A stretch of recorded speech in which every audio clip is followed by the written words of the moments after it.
Hello planner friends! Are you feeling torn between the Hobonichi weeks?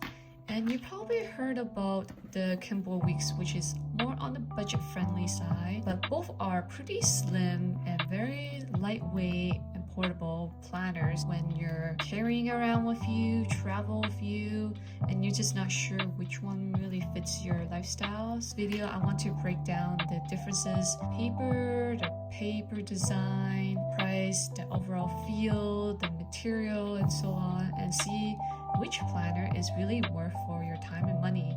And obviously they are two different planners, but very similar. So in terms of size and layout, let's take a look at the Hobonichi Weeks, which are popular in terms of their horizontal layout. So here is the weekly layout, and as you can see, both are quite similar inside. They're very tall and slim, practically the same size, I would say, maybe slightly bigger depending if you have a cover covering your planner. But other than that, I feel like they're pretty similar with each other in terms of holding the planner, and it's very easy to into your bag, backpack, or you put it on your desk without really taking up that much space.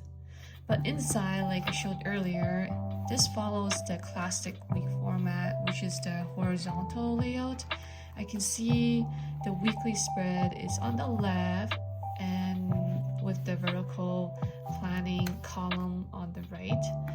And there is a grid note pages on the right as well for extra notes, doodling, a little bit like journaling. Layout wise, very similar, and where the only difference is the smaller details. As you can tell that the layout is quite long.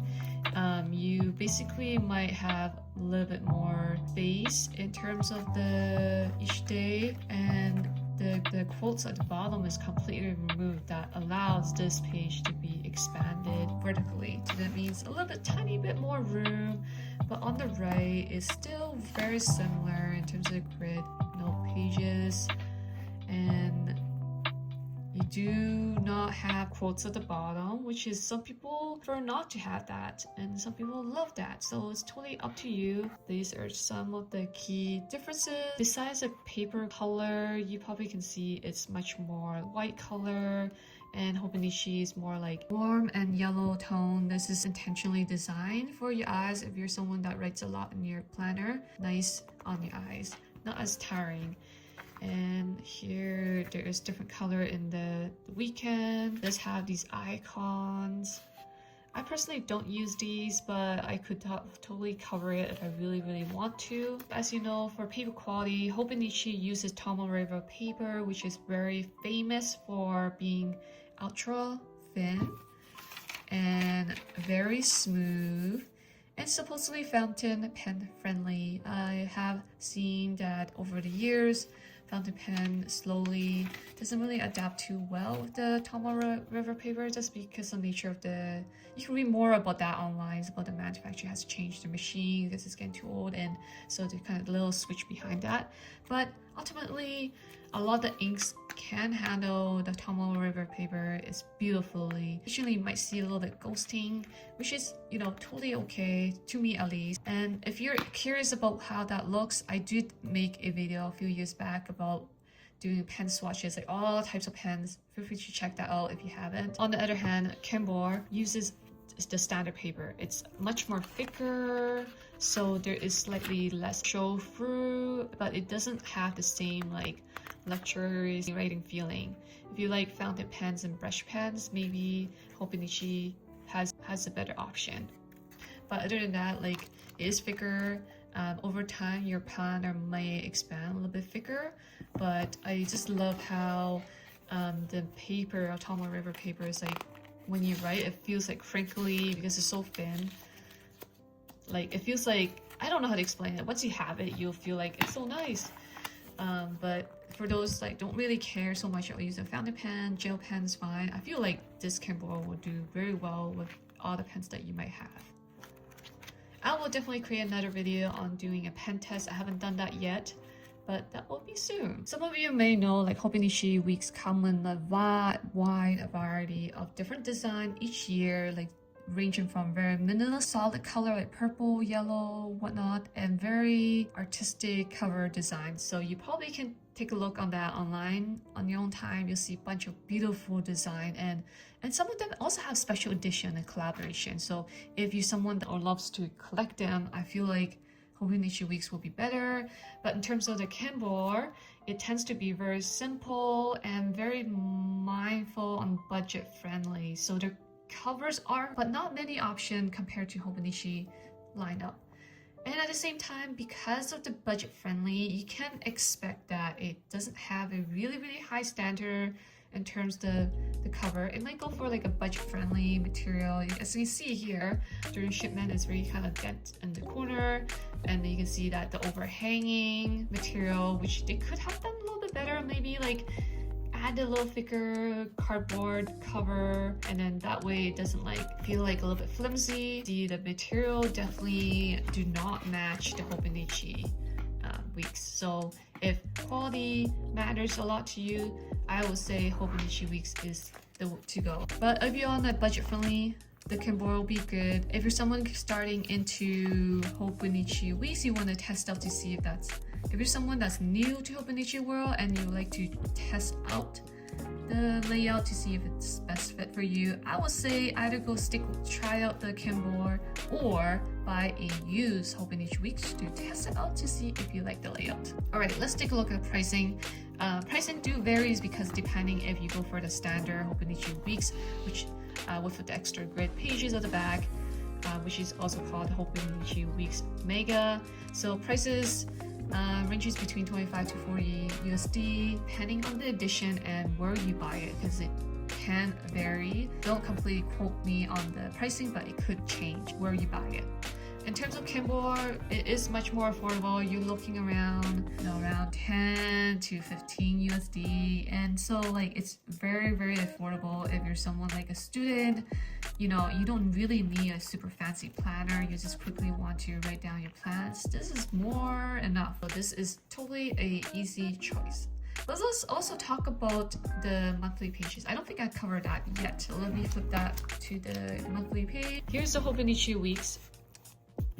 And we have Monday to Sunday, and the days are at the top left corner. There is enough space for you to write like a few words on the left side column. There is some space at the bottom as well, and that is what looks like in the monthly pages. Let's take a look at the Kinbor monthly pages. It does look a little bit longer in the box compared to the Hobonichi Weeks. Here we go, side by side comparison. Maybe you get 2 more lines, I would say. Let's see. We have 6 boxes on the left and 6 boxes on the right. And 1, 2, 3, 4, 5, 6, 7, 8. 1, 2, 3, 4, 5, 6, 7. Yeah, so maybe 1 or 2 lines, but if the sizing are equally same, then basically you got 1 extra bottom line to give you a little bit more space in the box. And at the same time, you also get a calendar top left corner. And you don't have a calendar in this, like maybe you're tracking habits such as intaking water and you want to know what you have taken a previous month. You can actually use color coding and dot it in there so you know, oh, previous month I picked this many times and so on. I feel like this can also benefit in planning, so you definitely have many ways of using this. So that is the monthly. And in terms of accessibility and availability, Hobonichi's is available everywhere. Basically, like a lot of like stationery stores, popular ones will carry Hobonichi, and there is a slightly markup there just because of how business works. Tariff that's imposed, and so you might see a slightly increase of pricing. So definitely do your research before committing into buying Hobonichi. Just make sure you're buying the right one. In terms of Kinbor, it's very easy to grab them. Sometimes you see on Amazon, sometimes you find like AliExpress website, but often the shipping is not fastest, maybe two to 3 weeks, maybe depending where you're at. Now it comes down to who are these planners for? You would choose a Hobonichi week if you have a larger budget and you love premium stationery and paper. You're someone that likes to collect different designs for every year. You care so much about writing experience and just as important planning. Someone that loves consistent quality, then you want to go for Hobonichi Weeks. And someone who would want to choose Kinbor Weeks if you're someone that's new to planning world, you're not sure if this layout will work for you, you want a very budget-friendly version of Hobonichi layout, and you don't care so much about the paper quality. And Tomo River, like you don't care about so much as the Tomo River paper, and you just want to test out before fully investing into the Hobonichi Weeks, then you know what? This planner is for you. So this really concludes the whole video. Hopefully it's not too long and you learned something new. So should you really go for Hobonichi Weeks or should you go for Kinbor Weeks? So if you want the premium experience and you're a stationery lover, Hobonichi is definitely hard to beat. But if you're on a budget and just testing a format, Kinbor really gives you the same functionality at a fraction of the price. So let me know, have you ever used Kinbor and which one do you see yourself using? Let me know in the comments and don't forget to like and subscribe for more planning and stationery related videos. Thank you so much and I'll see you next time. Bye planner friends!